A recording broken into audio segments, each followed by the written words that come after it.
ममता बनर्जी बोली, तुरंत रोको एसआईआर, घुसपैठिए वापस भागने लगे हैं। पश्चिम बंगाल में भारत बांग्लादेश बॉर्डर पर तैनात बीएसएफ ने दावा किया है कि बॉर्डर पार करने की कोशिश करने वाले अवैध बांग्लादेशी नागरिकों की संख्या इन दिनों तेजी से बढ़ती चली जा रही है और वो वापसी राज्य में स्पेशल इंटेंसिव रिवीजन यानी एसआईआर से जुड़ी हुई घटना की वजह से। बीएसएफ के एक अधिकारी के मुताबिक नॉर्थ 24 परगना, मुर्शिदाबाद और मालदा में बॉर्डर के बिना ही फेंसिंग वाले हिस्से से लौटने की कोशिश कर रहे बांग्लादेशी इमिग्रेंट्स के फ्लो में पॉइंट जंप करते हुए भी ना देखा गया।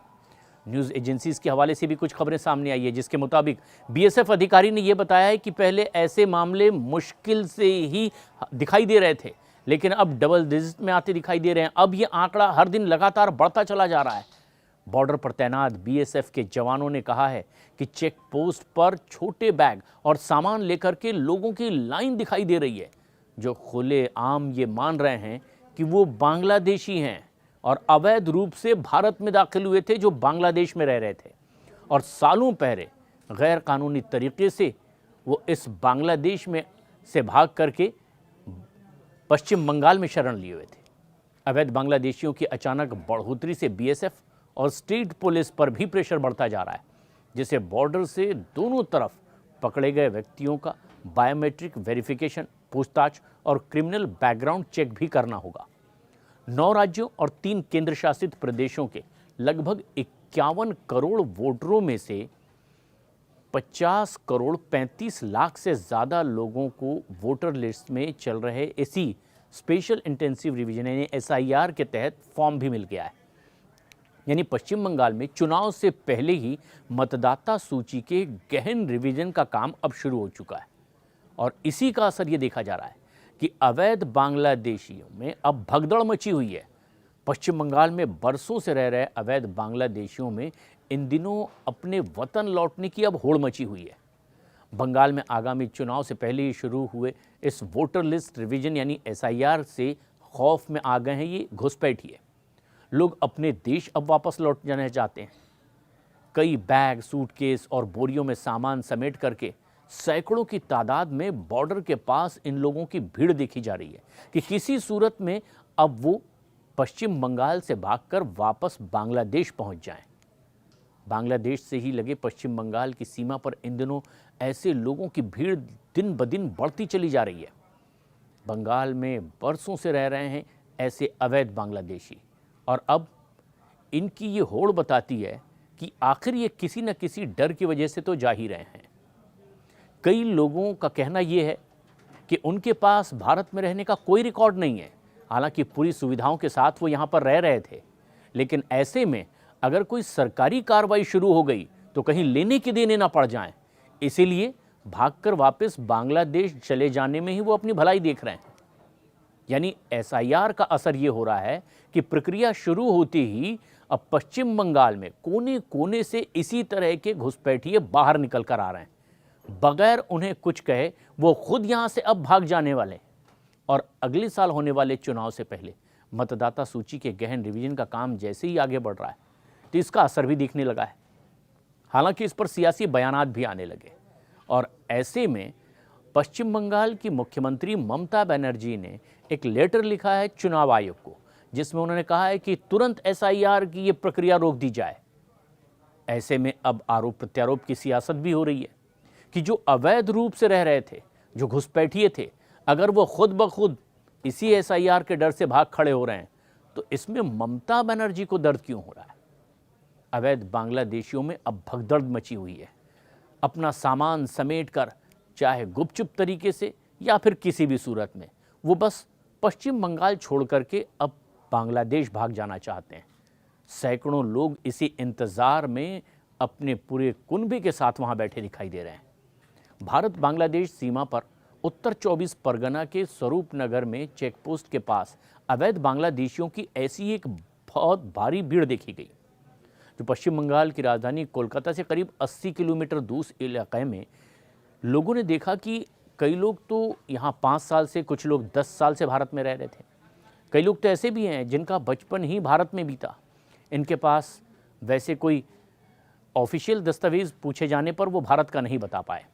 लेकिन क्या सभी के पास आधार कार्ड नहीं था? क्या सभी के पास कुछ वोटर कार्ड तैयार नहीं हो गए थे? ये तमाम चीज़ें भी जांच का विषय है। वैसे कोई वैलिड भारतीय दस्तावेज इनके पास से अब तक नहीं मिला जो वापस भागने की फिराक में है। अवैध बांग्लादेशी अब जिस तरीके से खौफ में दिखाई दे रहे हैं, वो अब तक बेखौफ होकर के कैसे पश्चिम बंगाल में रह रहे थे, ये भी एक बड़ा सवाल है। स्वरूप नगर के इसी हाकिमपुर में चेक पोस्ट के पास एक अस्थायी शेल्टर होम में ये भीड़ बढ़ती जा रही है और कई और कहानियां एक के बाद ऐसी निकल कर आ रही है जो अपने सालों पहले पश्चिम बंगाल में आने की दास्तां कह रहा है। चेकपोस्ट पार करके बांग्लादेश में अपने घर वापस पहुंचने की फिराक में अब लोगों की तादाद बढ़ रही है। इनमें से एक मेहंदी हसन भी सामने आया, जो करीब 20 साल पहले माता पिता के साथ भारत आ गया था। उस वक्त उसकी उम्र कम थी और परिवार के साथ वो हुगली में रहने लगा। मेहंदी हसन ने बताया कि उसका परिवार आंखों के इलाज के लिए भारत आया था और फिर यहीं बस गया। इतने साल तक किसी ने भी हमारे कागजात तक चेक नहीं किए। अब एसआईआर शुरू होने की बात सामने आई है और ऐसे में कहीं जान के लाले ना पड़ जाएं, कहीं कोई सख्त कार्रवाई उन पर ना हो जाए, इसलिए अब वो जान बचाकर वापस बांग्लादेश भागना चाहते हैं। उनका कहना है कि हम भारत में इतने दिन रहे, लेकिन अब परिवार समेत वापस जाना चाहते हैं। 60 साल की एक महिला ने यह बताया कि 10 साल पहले वो बंगाल में आई हैं। उनकी शादी भी एक बांग्लादेशी से ही हुई। उन्होंने बताया कि लॉकडाउन के दौरान हमें लगा कि अब भारत में रहना मुश्किल होगा, लेकिन तब कुछ नहीं हुआ। इस बीच उनके पति का देहांत हो गया। अब महिला अपनी बुजुर्ग माँ के साथ में हकीमपुर बॉर्डर पर बांग्लादेश जाने के इंतज़ार में बैठी है। उसकी माँ के हाथ में एक कागज़ भी है जो ये बताता है इसकी पैदाइश बांग्लादेश की है। हकीमपुर में किस तरह से सैकड़ों लोग अब बॉर्डर पार करके बांग्लादेश जाने की कोशिश कर रहे हैं, वहाँ की भीड़ से कुछ चुनिंदा लोग अपनी दास्तां भी बयां करते हैं। बशीरहाट डिवीज़न के हाकिमपुर चेक पोस्ट पर पिछले कुछ दिनों से इसी तरह बांग्लादेश वापस जाने वालों की भीड़ बढ़ती जा रही है। ऐसे में 18 साल का अलीम खान भी परिवार के साथ यहाँ दिखाई दिया और आसनसोल में ये अब तक रह रहा था और वो भी अब वापस जाना चाहता है। अलीम ने बताया कि उसका घर बांग्लादेश के मुल्लापाड़ा में है और वो पैसा कमाने के लिए भारत आया था ताकि बांग्लादेश में अपना एक घर बनवा सके। उसने बताया कि उसके पास भारत का कोई डॉक्यूमेंट वैसे नहीं है, सारे दस्तावेज उसके बांग्लादेश के ही हैं। और ऐसे में पता ये चला कि भारत सरकार ने अब कोई कार्रवाई शुरू की है जिसमें घुसपैठियों की पहचान की जाएगी। जिनके पास दस्तावेज पुराने रिकॉर्ड पर नहीं मिले तो फिर उन पर कार्रवाई हो सकती है। और अब इस डर से ये अवैध बांग्लादेशी बड़ी तादाद में पश्चिम बंगाल छोड़कर भाग रहे हैं। मसला सियासत में भी गरमाया। बीजेपी के प्रदेश अध्यक्ष समीक भट्टाचार्य कहते हैं कि ये लोग 12-15 साल से भारत में ही रह रहे हैं क्योंकि सरकार ने इन्हें पूरी तरह से संरक्षण दे रखा है और इन लोगों के पास आधार कार्ड है, कुछ के पास पैन कार्ड तक मिले हुए हैं और इन्हें टीएमसी ने ये सब दिलवाया है।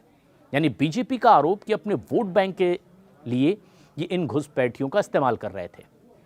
लेकिन अब एसआईआर के नाम पर इन्हीं घुसपैठियों में भागम भाग मची है।